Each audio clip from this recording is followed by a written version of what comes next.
జై వీరబ్రహ్మ జై గోవిందమాంబ జై. నేను మీ కృష్ణమాచార్య శ్రీ బ్రహ్మవదం. మన దైనందిన జీవితంలో ఎప్పుడో ఒకప్పుడు మంచి చెడు జరగబోయే ముందు కొన్ని ముందస్తు సంకేతాలని మనం అందుకుంటూ ఉంటాం. దైనందిన జీవితంలో మనకు చెడు ఏదైనా జరగబోతుందా అంటే సమీపమైన భవిష్యత్తులో మనకేదైనా చెడు జరగబోయే ముందు ముందస్తు సంకేతం అన్నటువంటిది ఖచ్చితంగా అంది తీరుతుంది. ఎందుకంటే మనం చూస్తూ ఉంటాం, ఇంటి ప్రాంగణంలో ప్రాచీనమైనటువంటి ఇళ్లలో మనం నివాసం ఉంటున్నా కూడా పైకప్పు పడ్డటువంటి దాఖలాలు మనం చూస్తుంటాం. కానీ పైకప్పు మొత్తం ఒకేసారి పడిపోదు.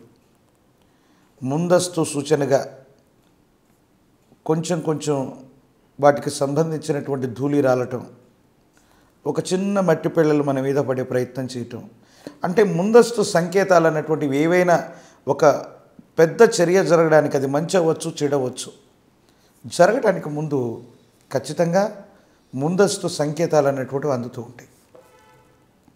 ఇటీవల కాలంలో మనం చూస్తూ ఉంటాం, ఇంటి ప్రాంగణంలో తేనె పెట్టడం.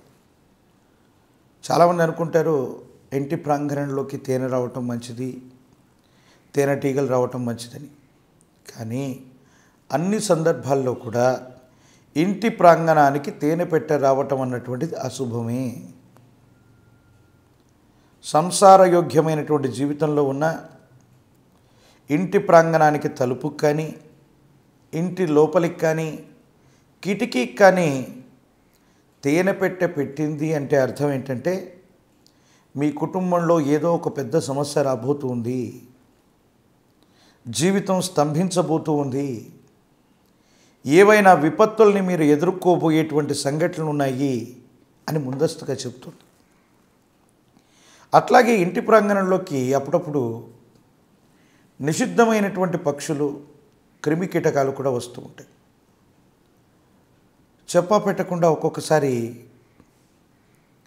కొన్ని క్రిమి కీటకాలు, పక్షులు మన ఇంటి ప్రాంగణంలోకి వస్తాయి.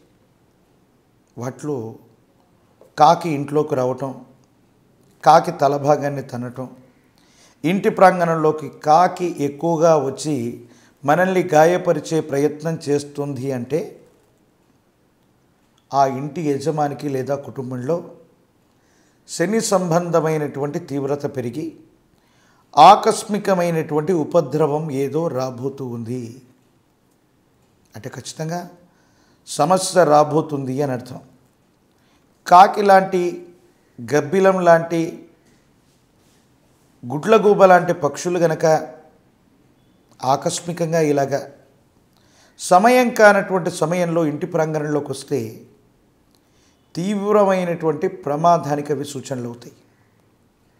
అంటే ఇంట్లో ఏదో ప్రమాదం జరగబోతుంది, ఇంటి ప్రాంగణంలోని యజమానికి ఏదైనా ఆస్తి నష్టం అవ్వచ్చు, ప్రాణ నష్టం అవ్వచ్చు, ప్రమాదం అవ్వచ్చు, ఇది జరగబోతుంది అన్నటువంటి విషయాన్ని మనం ముందుగానే గుర్తెరగాలి. అట్లాగే ఇంటి ప్రాంగణంలో ఆకస్మికంగా చీమలు కనపడుతూ ఉంటాయి. ఎర్ర చీమలు గనక కనపడ్డట్టయితే ఆ ఇంట్లో ఆరోగ్య భంగం రాబోతుంది, ఆర్థిక నష్టం కలగబోతుంది అని అర్థం. నల్లని చీమలు గనక కనబడ్డైతే అంటే మీ ఇంటి ప్రాంగణంలో నల్ల చీమలు పుట్టపెట్టుకున్నా, నల్ల చీమలు బయట నుండి ఇంట్లోకి వచ్చినా ఇది అత్యంత శుభశకునం. ఆర్థికపరమైనటువంటి సంపత్తి పెరగబోతుంది, ధనలాభం కలగబోతుంది, ఆకస్మికమైనటువంటి ధనప్రాప్తి యోగాలు మీకు రాకపోతున్నాయి. శత్రువుల మీద ఆధిక్యత సాధిస్తారు, లేదా శత్రువులు కూడా మీకు మిత్రులుగా మారేటువంటి అవకాశం ఉందని ముందస్తుగా మనం తెలుసుకోవచ్చు. వీటన్నిటికంటే ముఖ్యమైనటువంటిది మరో అంశం ఉంది. ఇంటి ప్రాంగణంలో తులసి కోటను మనం చూస్తూ ఉంటాం. ప్రతి ఒక్కరు కూడా తులసిని పెంచుతూ ఉంటారు. కానీ చాలామంది ఇళ్లలో తులసి మొక్క ఏపుగా పెరిగినట్టే పెరిగి నిద్రిస్తూ ఉంటుంది, అంటే చనిపోతూ ఉంటుంది. దీనికి ప్రధానమైనటువంటి కారణం ఏమిటి అంటే నకారాత్మకమైనటువంటి సంఘటనలు జరుగుతున్నప్పుడు, సూతకములు, ఇబ్బందులు, ప్రతిబంధకాలు ఎక్కువగా ఉన్నటువంటి ఇళ్లలో ఇలా జరుగుతుంది. అలాగే తులసి విశేషవంతంగా ఇట్లాంటి చర్యలకు మళ్ళీ మళ్ళీ గురవుతున్నట్టయితే దానికి ప్రధానమైనటువంటి కారణం ఆ ఇంట్లో ఎవరికో ఏదో ప్రతిబంధకం, ఇబ్బంది రాబోతుంది అని దాని యొక్క అర్థం. ప్రత్యేకించి ప్రతి ఇంటి ప్రాంగణంలో కూడా ఈ మధ్యకాలంలో అందరూ అడుగుతున్నటువంటి ప్రశ్న చెదలు పడుతూ ఉంటుంది.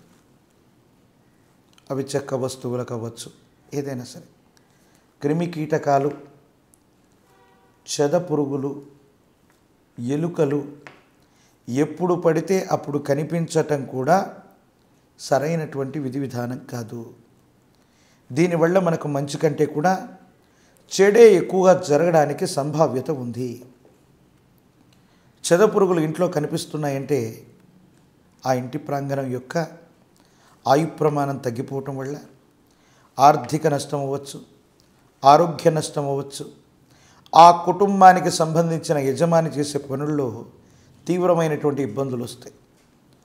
బొద్దింకలు, ఎలుకలు ఎక్కడ పడితే అక్కడ విచక్షణ లేకుండా కనపడుతూ ఉన్నాయంటే అర్థం అతి త్వరలో మనం ఏవో ఇబ్బందులను చూడబోతున్నాం.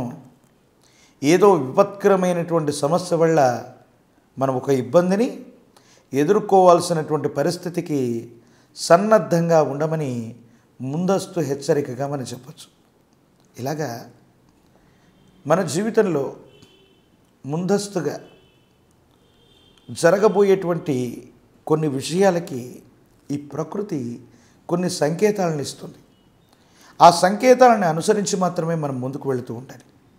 ప్రత్యేకించి ఇవన్నీ ఒక ఎత్తు అయితే, ఇప్పుడు చెప్పబోయేటువంటి మరో అంశం ఇంటి ప్రాంగణంలో ఉన్న ఫలంగా విద్యుత్ ఉపకరణాలన్నీ కూడా పాడైపోతుంటాయి.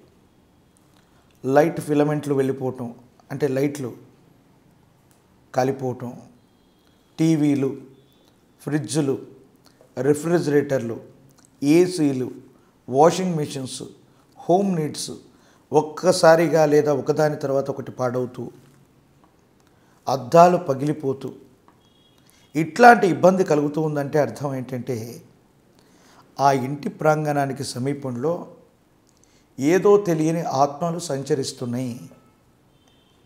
ఆత్మశక్తి వల్ల, భూత ప్రేత పిశాచాల వల్ల ఇలాంటి ఇబ్బందులు రావడానికి అవకాశం ఉంది. మంగళప్రదమైనటువంటి ముఖరం, అద్దం పగిలిపోతుంది అంటే అది దరిద్రానికి పరాకాష్ట. ప్రత్యేకించి ఒక గొప్ప విపత్తుని, ఇబ్బందిని మనం ఎదుర్కోబోతున్నామన్నటువంటి ముందస్తు సంకేతాన్ని మనం చూడొచ్చు. కాబట్టి ఈ విధంగా దైనందిన జీవితానికి సంబంధించి ఇవి చాలా చిన్న విషయాలే అవ్వచ్చు, కానీ సమీపమైనటువంటి భవిష్యత్తులో ఇట్లాంటి ఇబ్బందులకు కారణమవుతాయి. ఒకవేళ మీరు అనుకుంటున్నట్టుగా మీ ఇంటి ప్రాంగణంలో ఇలా పక్షులు రావటం, తులసిమాత నిద్రించటం, అద్దాలు పగిలిపోవటం, విద్యుత్ ఉపకరణాలన్నీ కూడా ఒక్కసారిగా పాడైపోవటం, ఇళ్ళు చెదలబట్టడం, మూషికములు, ఎలుకలు గుంపులుగా రావటం, ఈ విధమైనటువంటి ఇబ్బంది ఉన్నట్టయితే వాటికి రక్షణ చర్యలు తీసుకోవటంతో పాటు గల్లు ఉప్పు, ఆవు పంచితం, పసుపు, ఈ 3 మిశ్రమాలని కలిపి ఇంటి ప్రాంగణం మొత్తాన్ని కూడా శుద్ధి చేసి అనునిత్యం గనక ధూపం పడుతూ ఉంటే ఈ నకారాత్మకమైనటువంటి శక్తి తొలగిపోయి భవిష్యత్తులో నష్ట సంబంధమైనటువంటి చర్యలు జరగకుండా సానుకూలవంతమైనటువంటి ఫలితాలు వచ్చేటువంటి అవకాశం మాత్రం తప్పకుండా ఉండేటువంటి అవకాశం ఉంది. ఈ పరిహారాన్ని ఆచరించటం వల్ల దైనందిన జీవితంలో సమీపమైనటువంటి భవిష్యత్తులో ఏర్పడే విపత్తుల నుండి మిమ్మల్ని మీరు తప్పకుండా రక్షించుకోగలిగినటువంటి అవకాశం 100కు 100% కూడా ఉంటుంది. మరిన్ని వీడియోలు చూడడానికి గాను మన బ్రహ్మపదం యూట్యూబ్ ఛానల్ని లైక్ చేయండి, షేర్ చేయండి, తప్పకుండా సబ్స్క్రైబ్ చేయండి.